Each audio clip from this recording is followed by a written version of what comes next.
Good morning students. Welcome to Shiv Jyoti Educational Group Kota. This is Barkha Gaur, your biology teacher. How are you students? I hope you all are fine at your places and doing well.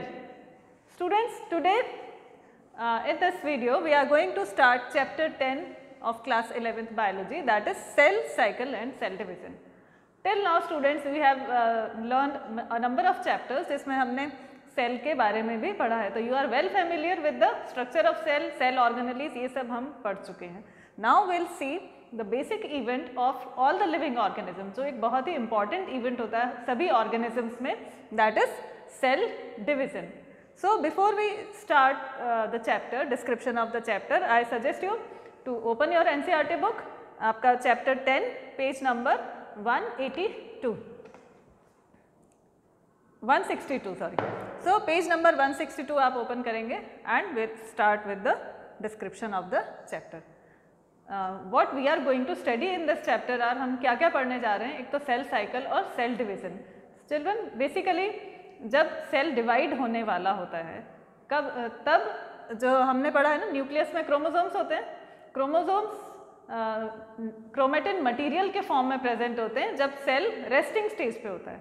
But जब cell divide होने वाला होता है तो उसमें क्या क्या changes होते हैं वो हम देखेंगे.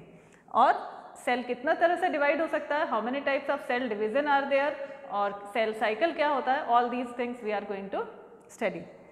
सो let us start with the introduction. The sequence of events which by which a cell duplicates its genome. Now you are familiar with the cell. Cell के अंदर हमने न्यूक्लियस पढ़ लिया, न्यूक्लियस के फंक्शन पढ़ लिया, न्यूक्लियस के अंदर क्रोमोसोम्स हैं, ठीक है, एंड डीएनए, जीनोम या genetic material is present in the form of DNA and DNA is made up from chromosome. So genome की हम बात करें तो जीनोम का डुप्लीकेशन होता है, that means the genetic material is duplicated. Synthesize the other constituent of the cell. Cell में हमने पढ़ा है सेल ऑर्गेनेलीज भी प्रेजेंट है, न्यूक्लियस भी है और सेल ऑर्गेनेलीज भी है. तो सेल के सेंटर में जो न्यूक्लियस प्रेजेंट है और उसके आसपास जो सेल ऑर्गेनेलीज हैं, तो वो साइटोप्लाज्म एंड न्यूक्लियस, इन दोनों का डिवीजन होगा, दोनों का डुप्लीकेशन होगा and eventually divides into 2 daughter sales. जैसे कि हम जनरली अमीबा वगैरह में देखते आए हैं यूनिसेलुलर सेल्स में, ऑर्गेनिजम्स में, कि किस तरह से एक सेल डिवाइड होकर 2 में कन्वर्ट हो जाता है.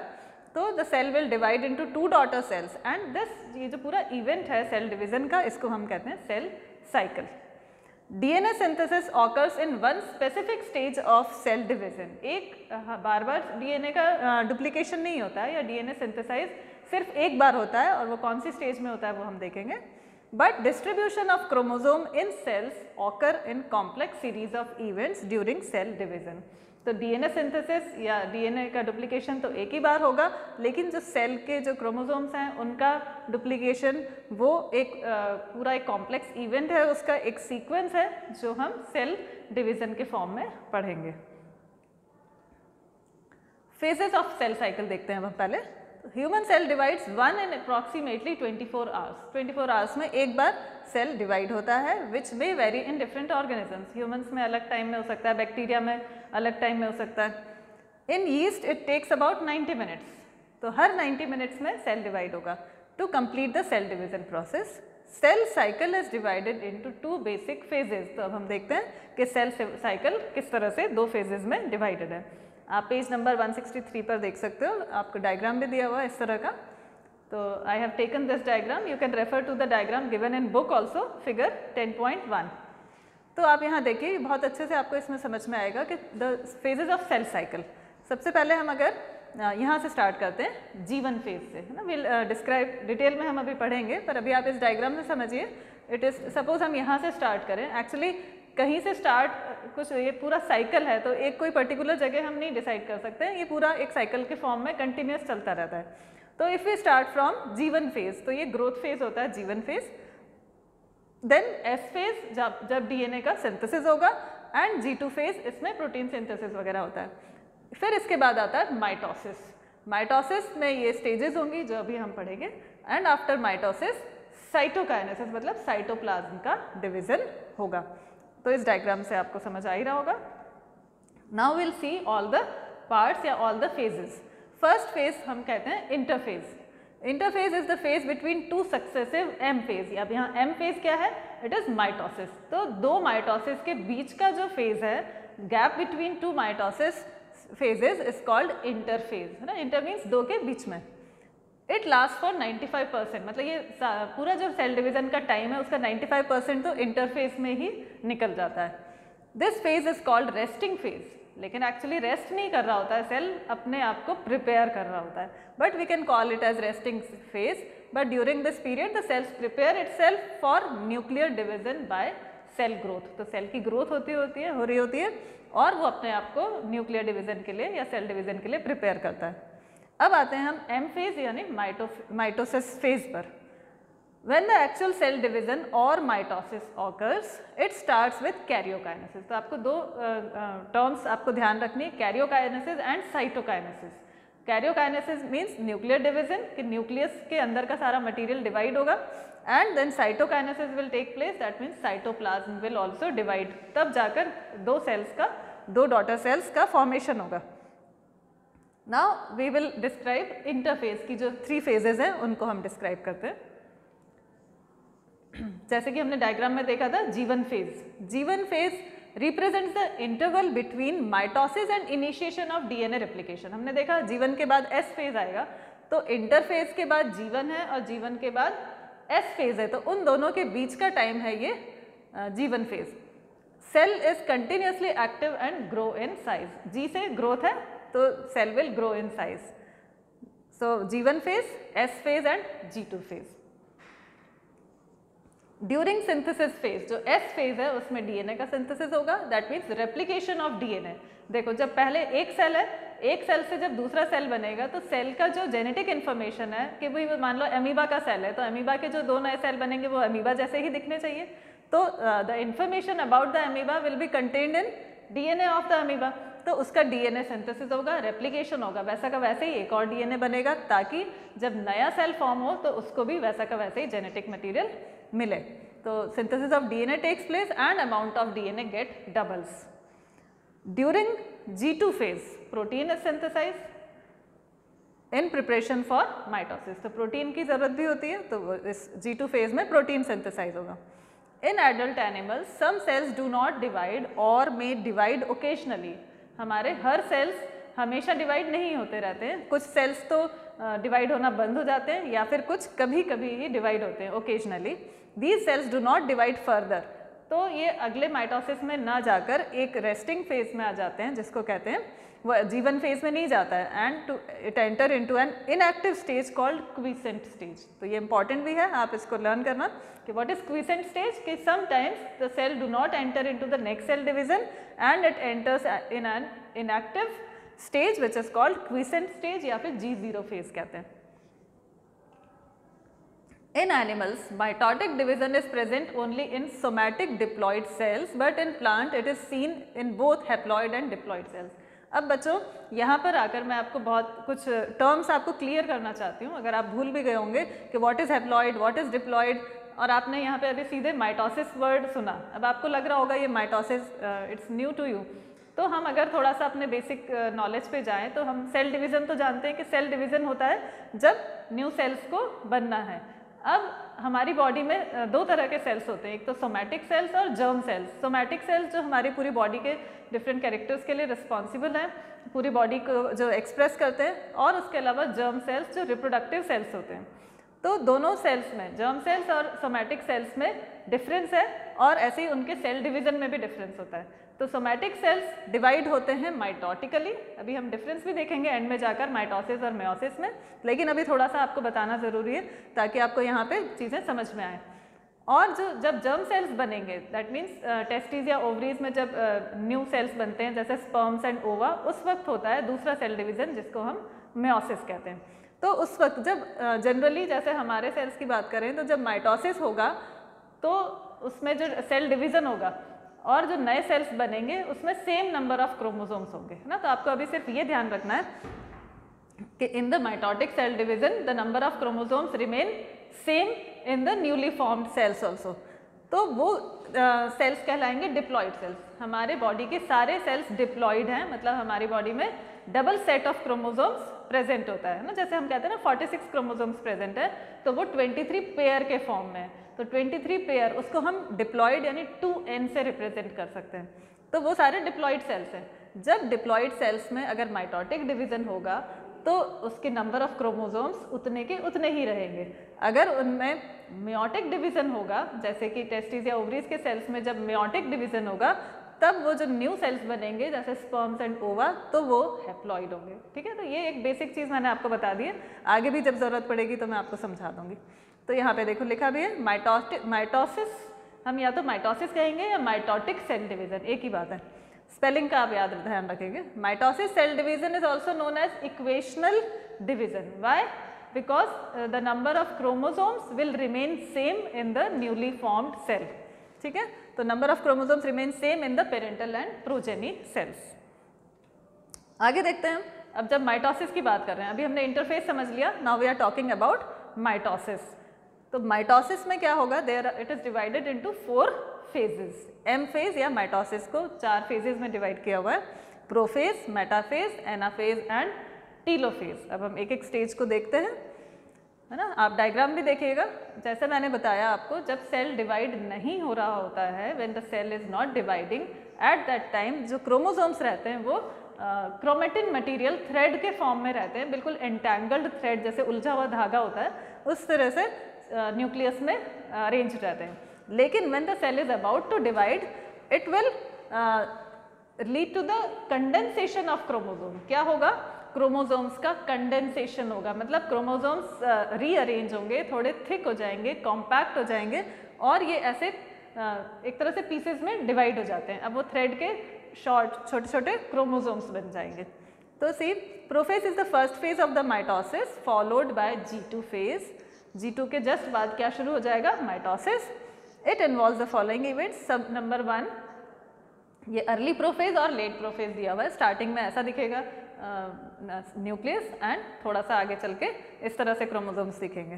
तो initiation of condensation of chromosomal material. तो कंडेंसेशन मतलब थोड़े थिक हो जाएंगे, कॉम्पैक्ट हो जाएंगे chromosomes, and movement of centrioles towards opposite poles of the cell. अभी हम देखेंगे तो जो सेल रहता है, सेल में सेंट्रियोल्स भी प्रेजेंट होते हैं, तो वो सेंट्रियोल्स भी डबल होकर और अपोजिट पोल की तरफ चले जाएंगे। Eight the end of prophase, endoplasmic reticulum, nuclear membrane, Golgi complex disappears. तो ये तो सिर्फ हमें न्यूक्लियस दिख रहा है, इसके आसपास साइटोप्लाज्म भी होगा, उसमें ये सारे सेल ऑर्गेनेलीज भी होंगे, तो ये भी डिसअपियर होना शुरू हो जाते हैं। तो 2 पॉइंट्स याद रखने हैं आपको, एक तो कॉम्पैक्ट होंगे क्रोमोसोम्स, और ये जो एंडोप्लाज्मिक रेटिकुलम वगैरह जो सेल ऑर्गेनेलीज हैं ये डिसअपियर होना स्टार्ट हो जाएंगे। और यहाँ पे आप देखो nuclear membrane also starts disappearing. तो न्यूक्लियर मेम्ब्रेन जो है वो भी डिसअपियर होना स्टार्ट हो जाएगी। सेकेंड स्टेज आती है मेटाफेज। जो क्रोमोसोम्स कॉम्पैक्ट हो गए थे, अरेंज हो गए थे, अब वो यहाँ देखो जैसे अर्थ का इक्वेटर होता है ऐसे इक्वेटर पे अरेंज हो गए। ये जो क्रोमोसोम्स है are arranged on the equator, और ये जो अरेंजमेंट है इसको हम मेटाफेज प्लेट कहते हैं। तो ये सबसे इम्पॉर्टेंट स्टेज है। जब भी हम अगर माइक्रोस्कोप में भी सेल डिवीजन ऑब्जर्व करते हैं तो ये इजीली इसमें हमें क्रोमोसोम्स अरेंज होते हुए नजर आ जाते हैं। तो this is the metaphase stage in which chromosomes are arranged are lying on the equator. तो metaphase starts with the complete disappearance of the nuclear membrane. Nuclear membrane बिल्कुल गायब हो जाएगी। The most suitable stage for study of morphology of chromosomes. तो सबसे ज़्यादा distinguished chromosomes दिखते हैं मेटाफेज स्टेज में। इट इन्वॉल्व्स क्या क्या आ जाएगा इसमें? Condensation of chromosomal material into compact and distinct chromosome हो ही गया। Made up of 2 sister chromatids attached with spindle. अभी जैसे ये आप ये देखो, ये क्रोमोसोम का स्ट्रक्चर हमने सेल वाले चैप्टर में भी पढ़ा था। ये सेंट्रोमेयर है जो कॉन्स्ट्रिक्शन है बीच में, और इनमें ये काइनेटोकोर लगा रहता है। तो जब स्पिंडल फाइबर, सेंट्रियोल में से स्पिंडल फाइबर अराइज होंगे तो ये इससे अटैच होंगे। ठीक है, तो chromosomes arranged at centre of the cell called metaphase plate, जैसा कि हमने डायग्राम में देखा था। आप भी फिगर 10.2 रेफर कर सकते हो इसके लिए।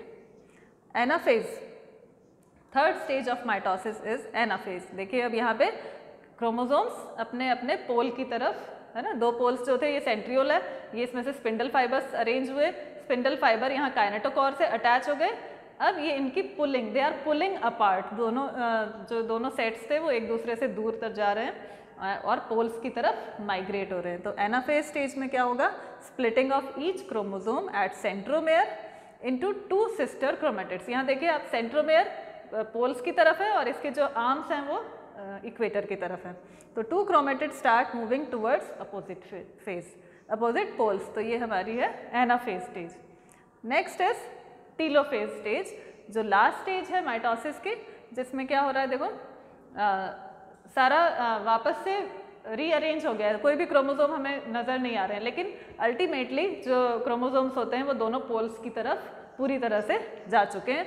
न्यूक्लियर मेम्ब्रेन रीअपियर होगी, फिर से नज़र आने लग जाएगी, और जो क्रोमोसोम्स अभी हमें क्लियरली दिख रहे थे वो वापस से डिसॉल्व होने लग जाएंगे, मतलब वो एक तरह से क्रोमेटिन नेटवर्क, थ्रेड लाइक जो नेटवर्क है वो बना लेंगे।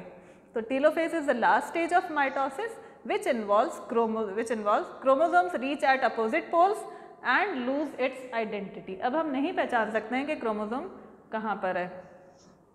न्यूक्लियर मेम्ब्रेन रीअसेंबल, फिर से बनने लग जाएगी nuclear membrane around the chromosome clusters, and nucleolus, Golgi complex, endoplasmic reticulum, ये सारे वापस से अपीयर होने लग जाएंगे, है ना। तो ये these are the stages of mitosis.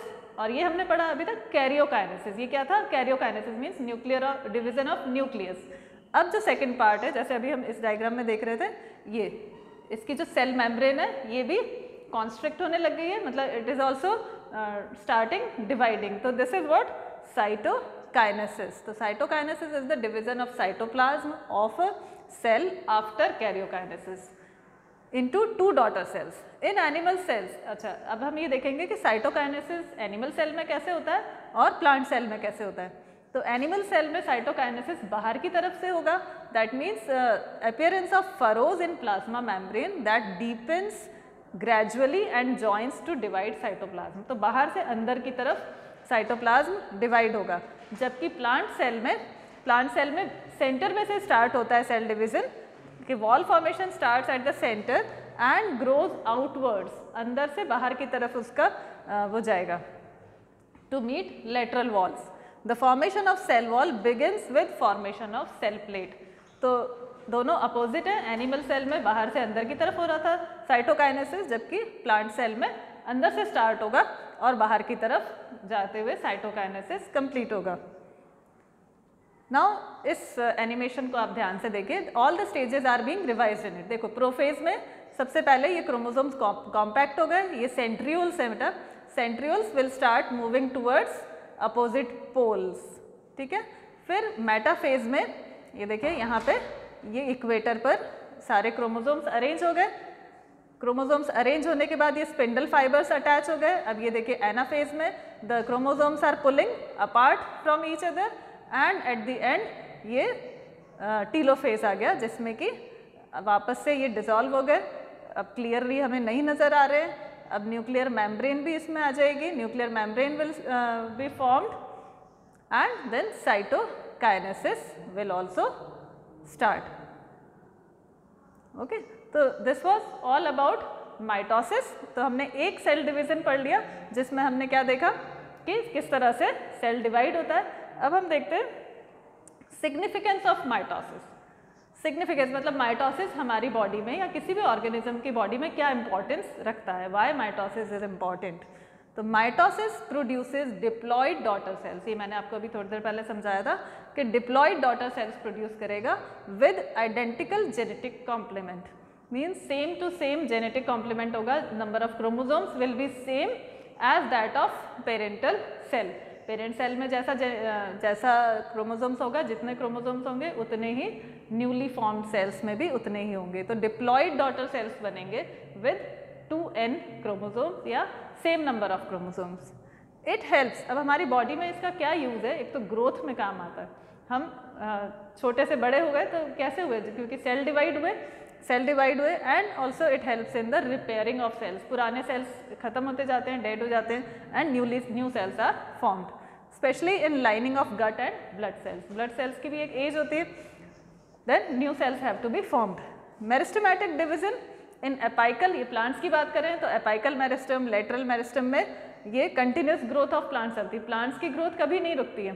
तो this takes place with the help of mitotic division. तो ये माइटोसिस का सिग्निफिकेंस हुआ। बच्चों ये तो हुआ हमारा माइटोसिस। अब जो मेयोसिस है वो हम नेक्स्ट वीडियो में देखेंगे। आई होप ये आपको माइटोसिस पूरी स्टेज समझ आई होगी। Go through the video properly and if you have any doubt we will discuss in the doubt session. So keep on watching the video. Take care, good bye.